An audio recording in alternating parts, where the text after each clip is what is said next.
arrazoi zuen Nereak, ubarroiari sakitu esaten zaio. Hala ere, hor ez da amaitzen dena. Neure buruari galdetu nion zer esan nahiko zuten hobe sigla horiek. Hiztegiaren laburduaren atanean begiratu nuen. Hobe, ondarroa, boni laka. Harri eginda geratu nintzen, eta triste hura irakurrita ezen boni laka gure osaba zen.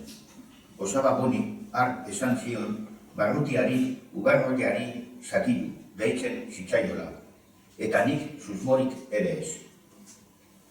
2006ko udaberrian eneko barrutiarekin egokitu nintzen Bilbon. Nire itzaldi batean, Agirreren arrosak. Ekitaldi bukatu zenean CD bat eman zidan. Hiztegirako zure osabari egin nizkion grabaketak dira. Boni Laka Iturriza, 1997ko urtarrilaren 21 jartzen zuen zedaren azalean.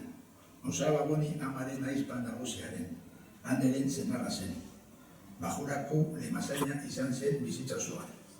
Bizkarge zen bere ontziaren izena. Nik ondo gogoratzen dut barkua, gorri, berdea eta zuri margotua.